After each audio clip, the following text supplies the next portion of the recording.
आज विधानसभेत अनेक आमदारांनी आपल्या पोलीस भरतीबद्दल चर्चा केली.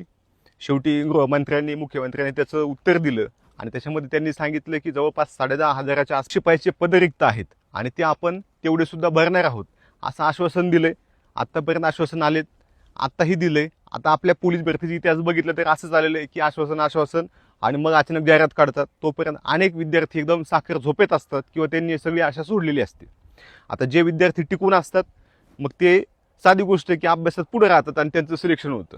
आता आपण गावाकडे आलेलो आहोत ह्या शेतात आणि ह्या शेतामध्ये कोणत्याही झाडाला तुम्हाला फळ दिसणार नाही आणि हे फळ नाही आहे म्हणून आपण सगळं काम थांबवलेलं नाही, आपलं काम चालूच आहे. जसं की आता उन्हाळा आहे पण 2 महिन्यांनी अजून पाऊस पडणार आहे. पाऊस पडल्यानंतर ह्या झाडांना जर आत्ता मेहनत घेतली तर जास्त फुलं येणार आहेत आणि जास्त फळं येणार आहेत आणि ते फळं आल्यानंतर जर मी इकडे तिकडे जायला लागलो तर जमणार नाही. त्यासाठी आपण एवढे सगळे बांबू, ह्या तारा, हे पाईप वगैरे, ठिबकची सोय सगळी आत्तापासून करून ठेवलेली आहे. पाऊस पडल्यावर जर शेतकरी कामाला लागला, नांगरट केली नाही, त्यातली व्यवस्थित गवत काढलं नाही, झाडं बिडं तोडले नाहीत तर आपलं काम शेतकऱ्याचं व्यवस्थित होणार नाही.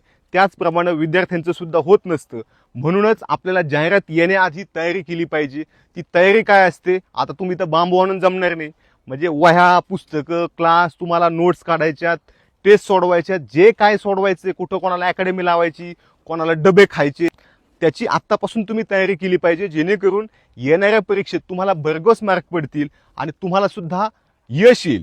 जसं शेतकरी जो उन्हाळ्यात मेहनत घेतोय, चांगली नांगरट घेतोय किंवा चांगलं बी बियाणं आणून ठेवतोय, त्याला योग्य ती पावडर लावून ठेवतोय आणि ते लावल्यानंतरच त्या शेतकऱ्याला चांगलं उत्पन्न येतं. तसंच विद्यार्थ्यांचं सुद्धा आहे. आपण बहुतेक विद्यार्थी हे शेतकरी कुटुंबातले आहोत आणि ह्या सगळ्या गोष्टी जशा शेतकऱ्यांना लागू होतात तशा विद्यार्थ्यांना सुद्धा लागू होतात. हे बांबू आत्ताच आणायला माझ्याकडे पैसे जास्त नाही आहेत पण ह्या बांबू नंतर भेटत नसतात. पावसाळ्यामध्ये कोणी बांबू तोडून देत नाही किंवा पावसाळ्यात तोडलेले बांबू ओले राहतील, ते जमिनीत चढतील, त्यासाठी आपल्याला कोरडे बांबू उन्हाळ्यातच आणून ठेवावे लागतात. हे पत्र्याचे शेड खाली ठेवले जेणेकरून त्याला पाऊस लागणार नाही. अशीच तयारी विद्यार्थ्यांनी करायची असते आणि ही तयारी केली तरच त्याच विद्यार्थ्यांना यश येणार आहे. जे विद्यार्थी तयारी करत नाहीत त्यांना अपयशच येणार आहे आणि ते मग इतरांच्या नावानं बोंबलत बसणार आहेत.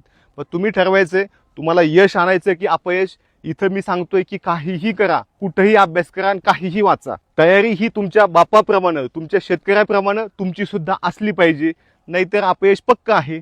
मग आईवडील आहेत शेतात कामाला किंवा दुसरीकडे काय त्यांचं काम चालू असेल ते काम करतायत, तुम्ही वर्षानुवर्ष असेच वायाला घालत आहात. असं व्हायला नको. मग आता समजणाऱ्यांना कळते.